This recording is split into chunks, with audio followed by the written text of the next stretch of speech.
At the hospital, Margot and I made a happy birthday kitten banner to make the time go faster.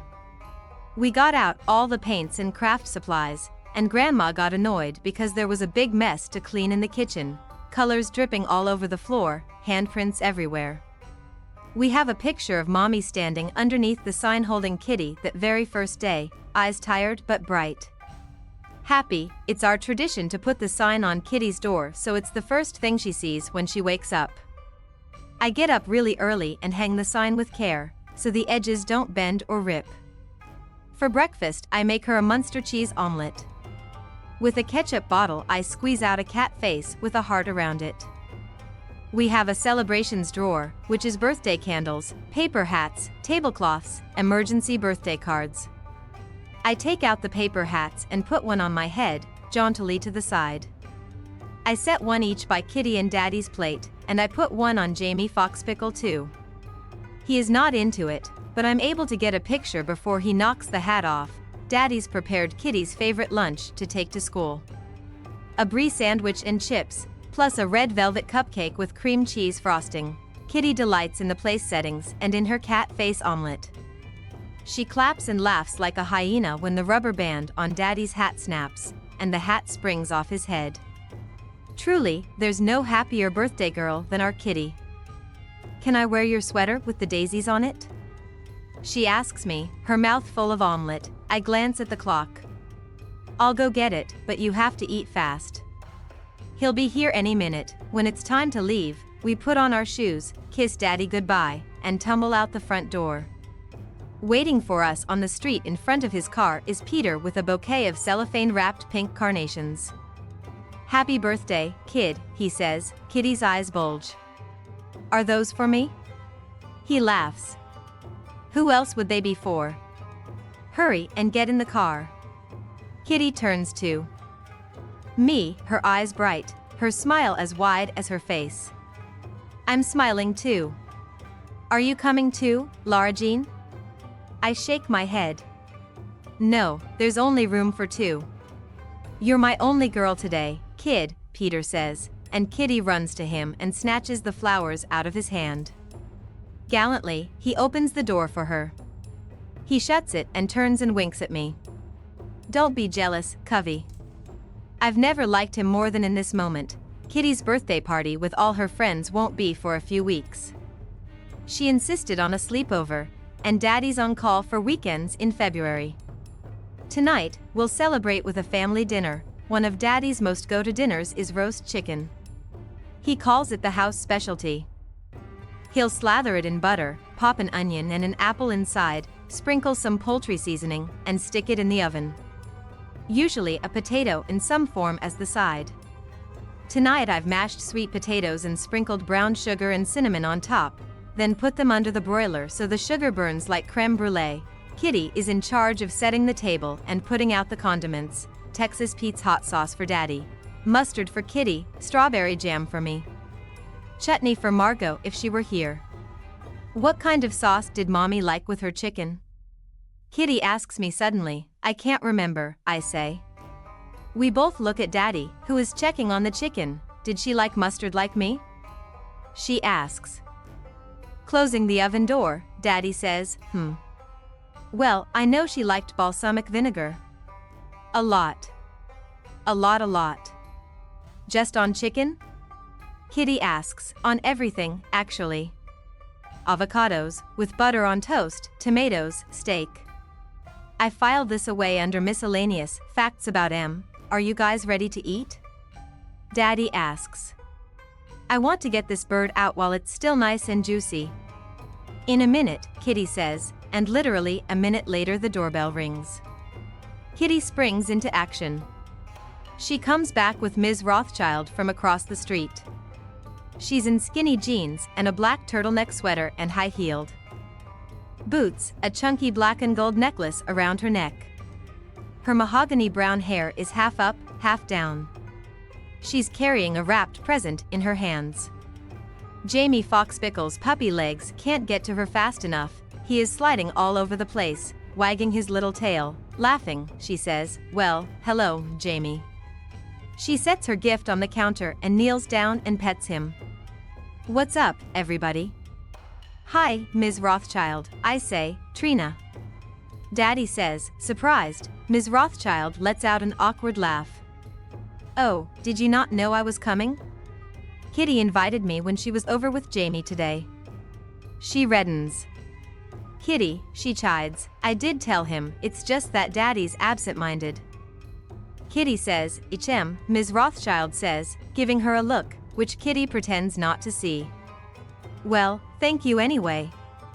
Jamie starts jumping all over her, another of his bad habits.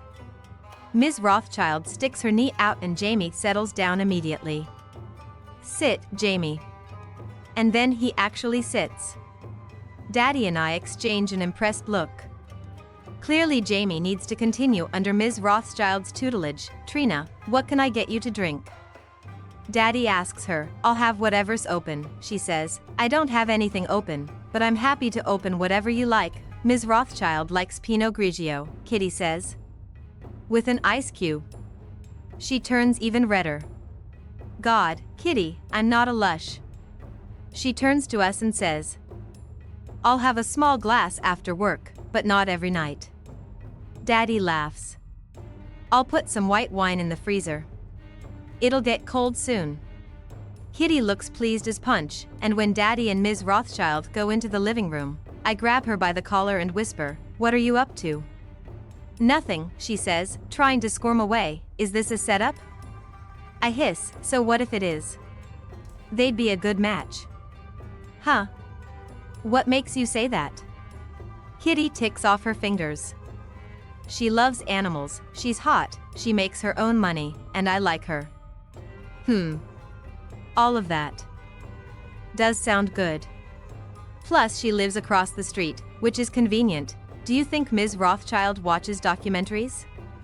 Who cares about dusty old documentaries? He can watch them with you or Margot. The important thing is chemistry. Kitty tries to jerk loose from my grip. Let go of me so I can see if they have any. I release her collar. No, don't go in yet. Kitty huffs and flounces away, and I say meaningfully, let's let it simmer for a minute.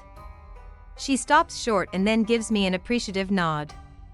Let's let it simmer, she repeats, savoring the words. Kitty is sawing her way through a piece of white meat, the only kind she'll eat. She likes it sliced thin like deli meat. And Daddy tries, but it always ends up kind of shredded and sad looking. I think maybe I'll get him an electric carving knife for this birthday. Personally, I like the thigh.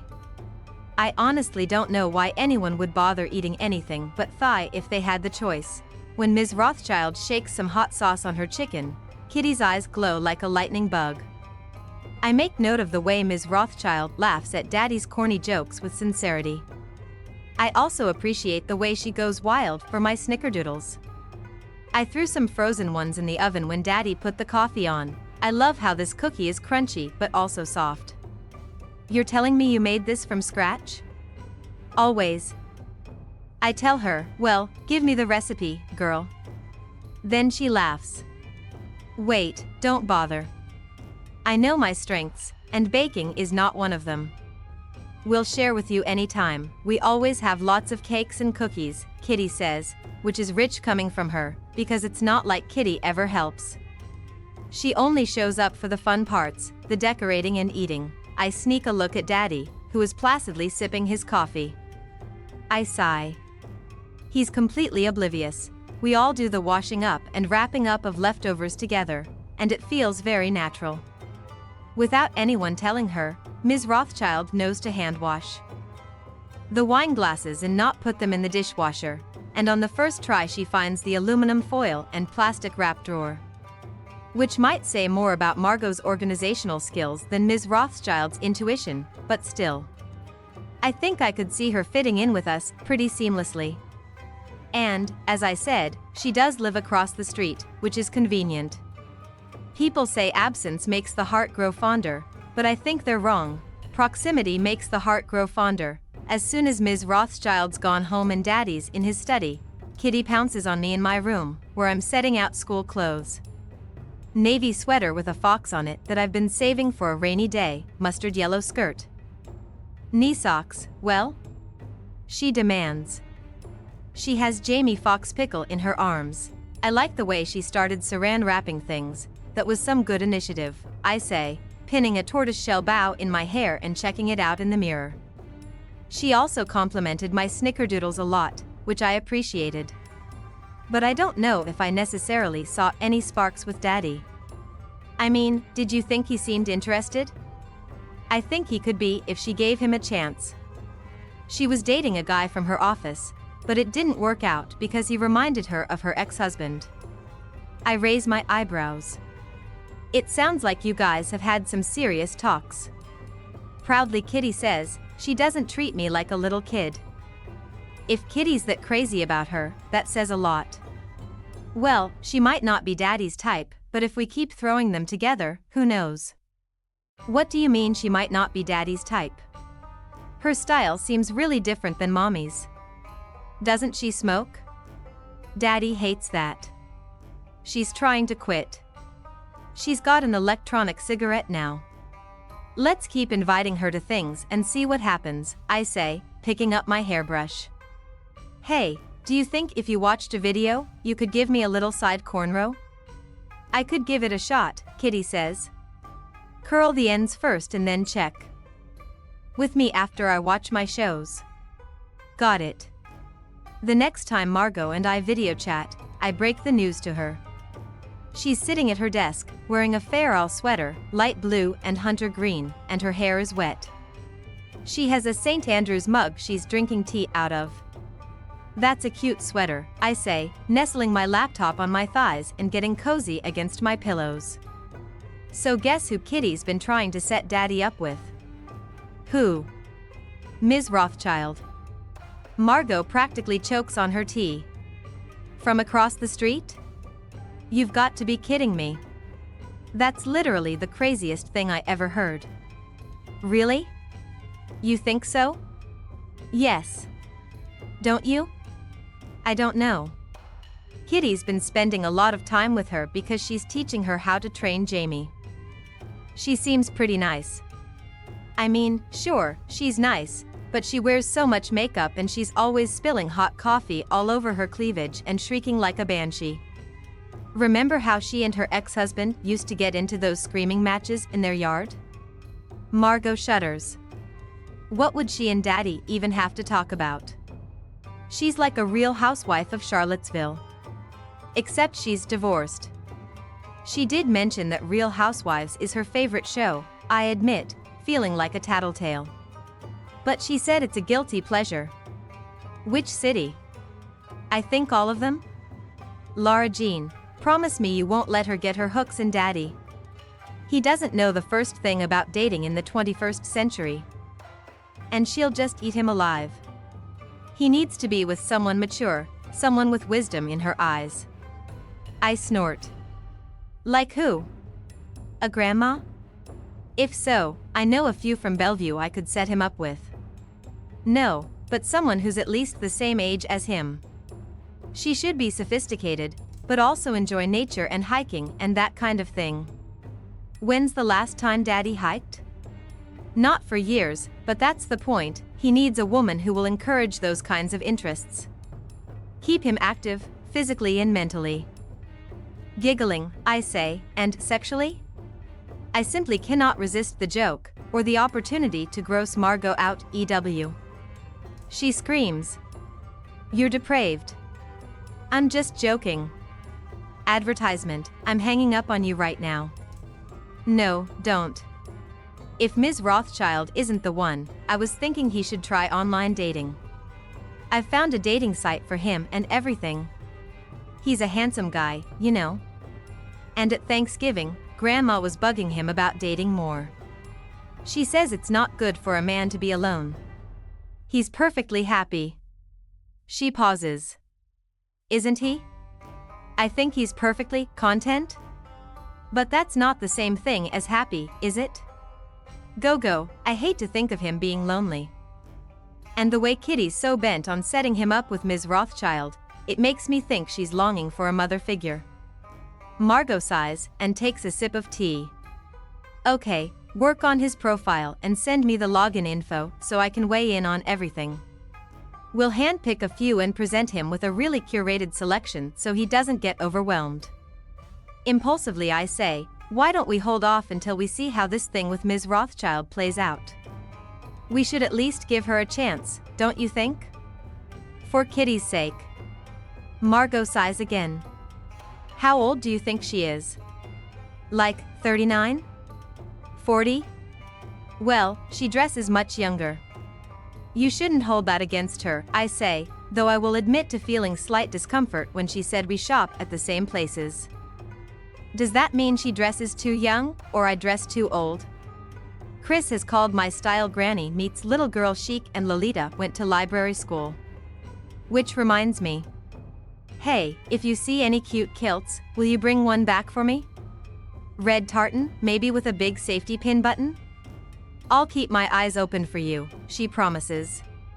Maybe I can find matching for the 3 of us. Actually, the 4 of us. It can be next year's Christmas card. I snort. Daddy in a kilt. You never know, he might be into it. He's always talking up his 1/4 Scottish heritage. He can put his money where his mouth is. She wraps both hands around her mug and takes a sip of tea. Guess what? I met a cute boy. His name is Samuel, and he's in my British pop culture class. Ooh.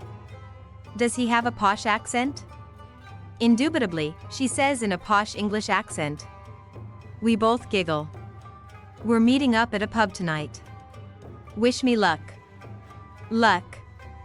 I shout, I like seeing Margot like this, so light and happy and unserious. I think it must mean she's really and truly over Josh. Don't stand in front of the TV, Kitty snaps. I'm dusting the bookshelves with a new feather duster that I ordered online. I don't know the last time anybody dusted in here.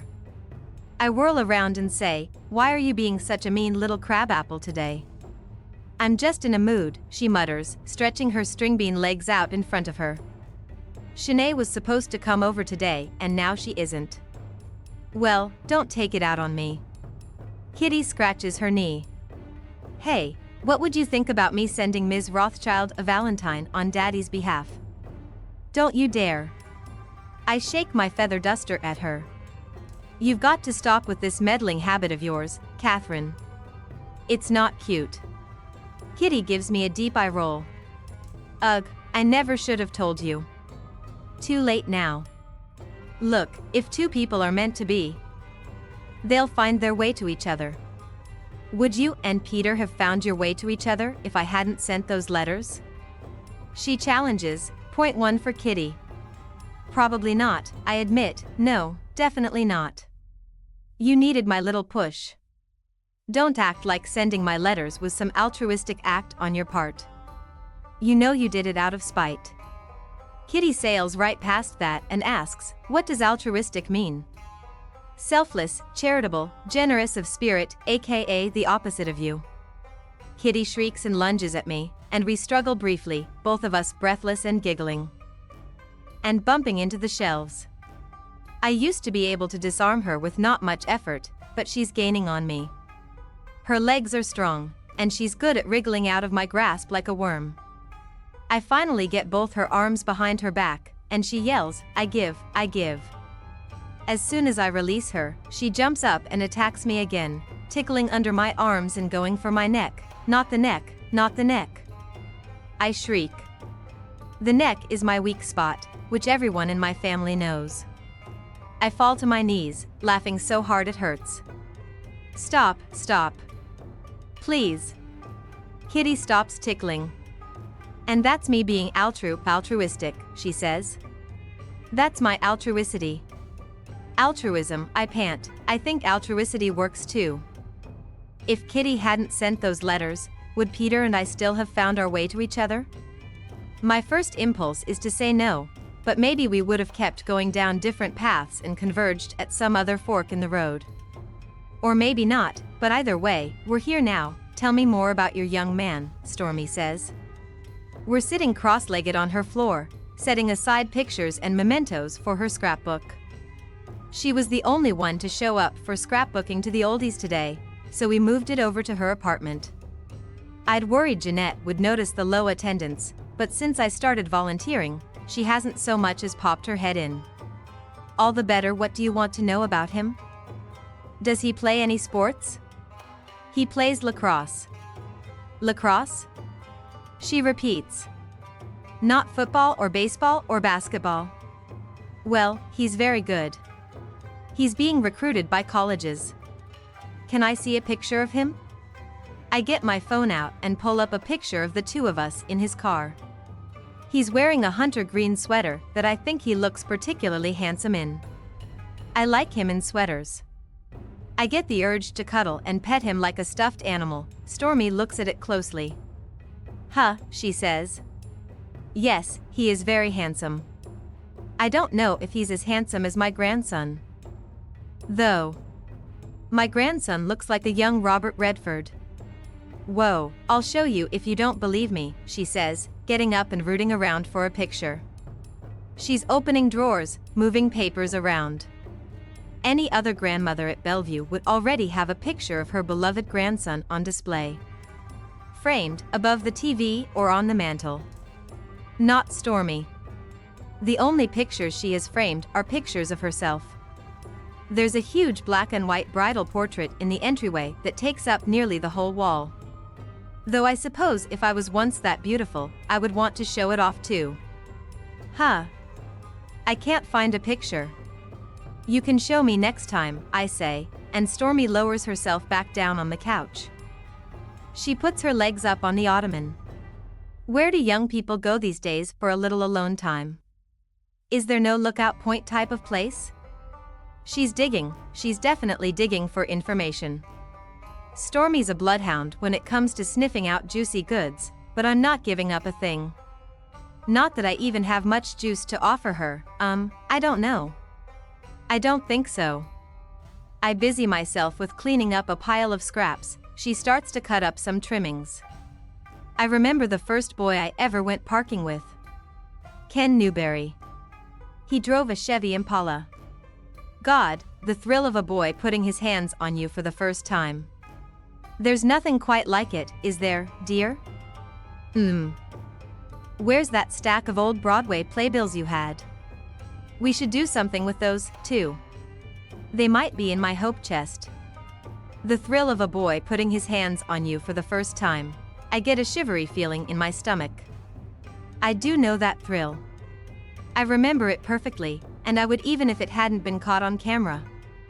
It's nice to think of it again as its own memory, separate from the video and everything that followed. Stormy leans in close and says, Lara Jean, just remember, the girl must always be the one to control how far things go. Boys think